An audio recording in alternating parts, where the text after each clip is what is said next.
अगला सैम हिंदी कक्षा में मैं सुनीति मिश्रा आप सबका हार्दिक स्वागत करती हूँ।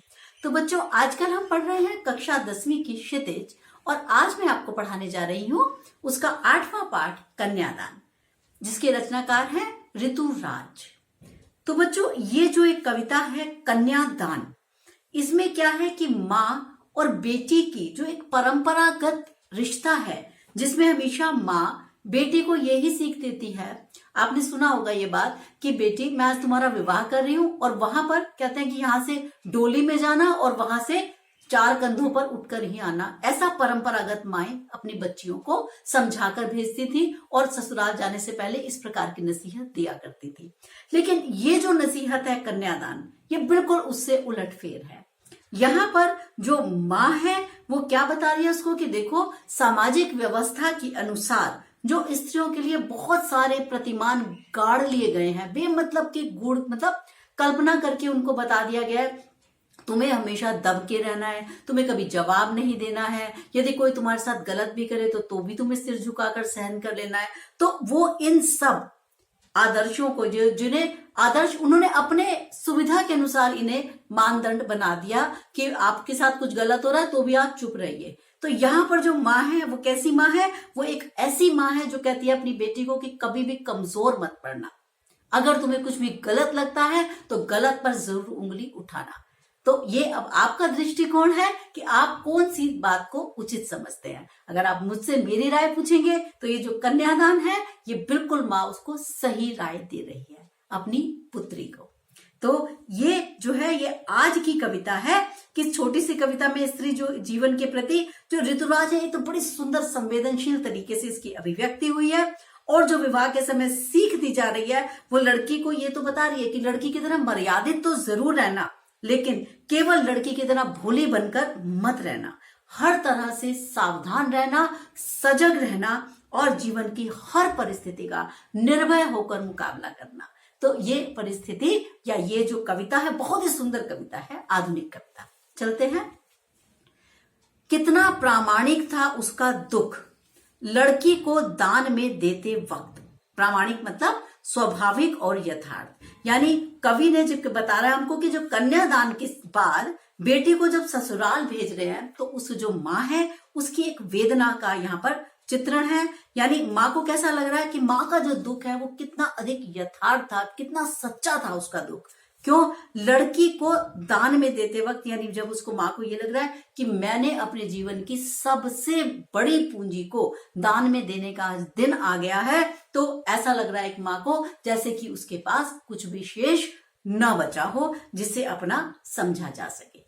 जानते हो, एक तो हमारे साहित्यकार थे, उनको इतना गुस्सा आता था जो ये कन्यादान में, इसलिए मैं आपको बता रही हूँ कि उन्होंने कहा मेरी बेटी दान के लिए है ही नहीं, मेरी बेटी कोई वस्तु नहीं है। उनको पंडितों ने, सबने बहुत घेरा घोटा समझाया और उन्होंने कहा मैं इसका दान नहीं करूंगा, मैं अपनी कन्या का विवाह कर रहा हूं, तो इस शब्द को इस्तेमाल ही मेरी पुत्री के विवाह में न किया जाए। तो मुझे ये बात बड़ी अच्छी लगी, इसलिए मैंने सोचा मैं आपसे साझा करूं कि कन्या का दान कैसा, कोई वस्तु थोड़ी है कि कुर्सी मेज है कि मैंने उसको दान दे दिया। नहीं, मैंने उसका विवाह किया, मैंने उसके लिए एक जीवन साथी ढूंढा या उसने खुद ढूंढा, और उस जीवन साथी के साथ उसको जीवन यापन करना है। बराबरी से एक जीवन यापन करने की बात हम करें तो कहीं ना कहीं भारतीय जो मानदंड है उनको कुछ और सुधार की आवश्यकता तो है।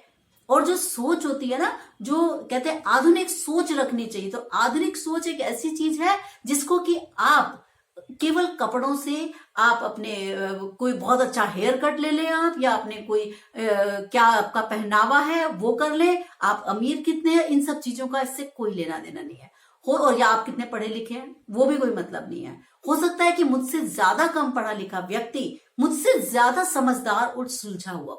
तो यहाँ जो हम बात कर रहे हैं ना कन्यादान की, कि वो उसने अपनी पुत्री को, अब देखते हैं आगे क्या समझाती है, जैसे वो ही उसकी अंतिम पूंजी हो। जैसे मैंने आपको बताया कि वो उसको जब दे रही थी, उसको विवाह कर रही है, तो उसको ऐसा लग रहा है जैसे मेरे पास अब कुछ भी नहीं बचा।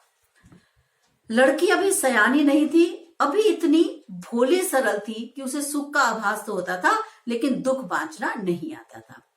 तो कह रहे हैं कि अभी बेटी जो है उसकी बहुत बड़ी नहीं हुई, सयानी मतलब इतनी भी समझदार नहीं थी यानी लेकिन बड़ी भोली सी है, उसे सुख की कल्पना तो करनी आती है परंतु अपने जीवन की विषम परिस्थितियों से लड़ना भी नहीं आता। क्यों चलेगा ना, दुख बांचना नहीं आता। बांचना मतलब दुख को कहना, दुख को एक्सप्लेन करना, एक्सप्रेस करना। तो क्या कह रहे हैं कि इसका मतलब दुख से अभी अपरिचित है, यानी उसको ये डर लग रहा है कि वो दुखों को किस प्रकार से सहन कर पाएगी।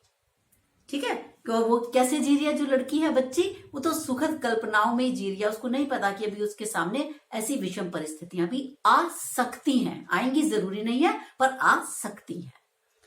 पाठिका थी वह धुंधले प्रकाश की, कुछ तुकों और कुछ लयबद्ध पंक्तियों की। तो कह रहे वो तुक और लयबद्ध पंक्तियों को तो सरलता और सहजता से पढ़ना जानती थी, लेकिन काव्य के जो गंभीर अर्थ है उनको समझने में असमर्थ थी।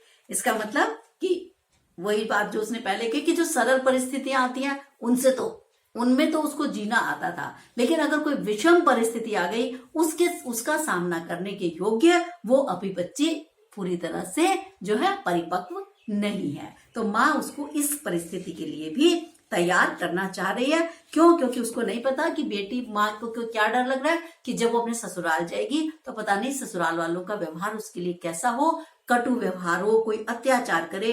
कभी कभी क्या होता है कि आपको बहुत सरल स्वभाव के हो, आपका जो घर है और जो आपकी जहाँ विवाह होता है वो लोग बड़े छद्म, मतलब बहुत ही धोखेबाज भी हो सकते हैं, वो लोग किसी छल कपट से भी परिपूर्ण हो सकते हैं। तो माँ को ये बात ऐसा लग रहा है कि कहीं ऐसा ना हो कि कोई गलत व्यक्ति हो, क्योंकि जब विवाह होते हैं, स्पेशली जब हमारे हिंदुस्तान में इस प्रकार के जो विवाह हुआ करते थे जिसे आप कहते हो अरेंज मैरिज होती थी, तो उसमें क्या होता था कि इस तरीके की घटनाएं बहुत बहुत स्वाभाविक रूप से हुआ करती थी कि सामने वाले को आप बहुत अच्छे तरीके से नहीं जान पाते।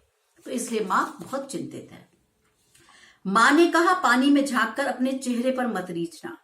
अब ये माँ क्या कह रही है? कह रहा है देखो कि ऐसा ना हो कि तुम केवल जब शीशा देखो, पानी में झांककर मतलब अपना प्रतिबिंब दिखेगा ना, तो कह रहा है पानी में झांककर अपने सौंदर्य पे इतना इतराने की आवश्यकता आपको नहीं है।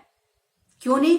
क्योंकि लड़कियां क्या सोचती है ना कि केवल हमारा जो सुंदरता है, समझ गए, और किसी ने हमें प्रशंसा कर दी, बस वो ही उनके लिए इतनी बड़ी चीज हो जाती है कि उनकी सुंदरता पे अगर कोई रीझ गया तो वो लोग इसी बात से अपने आप को इस बात के लिए सबसे ऊपर मान लेती हैं, या उस व्यक्ति को सब कुछ मानने लगते हैं जो उनके चेहरे की या जो उनकी सुंदरता की प्रशंसा करता है। तो माँ ये भी नहीं चाहती। क्यों? सुंदरता के लिए कौन बहुत अधिक बावला रहता है जो केवल तुम्हें भोग विलास की चीज समझता है। ठीक है ना? तो वो कह रहे हैं कि तुम खाली अपने चेहरे पे रीझे मत रहना। और कैसे रहना? आग रोटियां सेकने के लिए है, जलने के लिए नहीं। यहां पर वो ये बात क्यों बता रही है कि जो आग है वो रोटियां सेकने के लिए है, मतलब सभी कार्यों में बहुत सावधानी बरतना, यानी शाब्दिक भ्रम में नहीं पड़ना, यानी प्रशंसात्मक शब्दों में नहीं आना है, वस्त्रों और आभूषणों के बंधन में भी नहीं आना। फिर उसने कहा वस्त्र और आभूषण शाब्दिक भ्रमों की तरह बंधन है स्त्री जीवन के।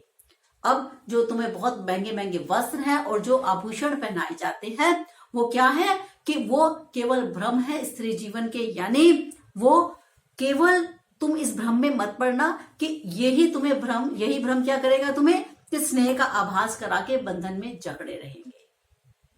कई बार क्या होता है कि आदमी ना बहुत भौतिक चीजों से प्रेम करने लगता है। जो मैं आपको बात कह रही हूँ शायद कुछ लोगों को बहुत बुरी भी लगे। बहुत सारी स्त्रियां ऐसी होती हैं जो बहुत सारे जेवर, कपड़े, ये सब देख के बड़े आसानी से उनको बहलाया फुसलाया जा सकता है।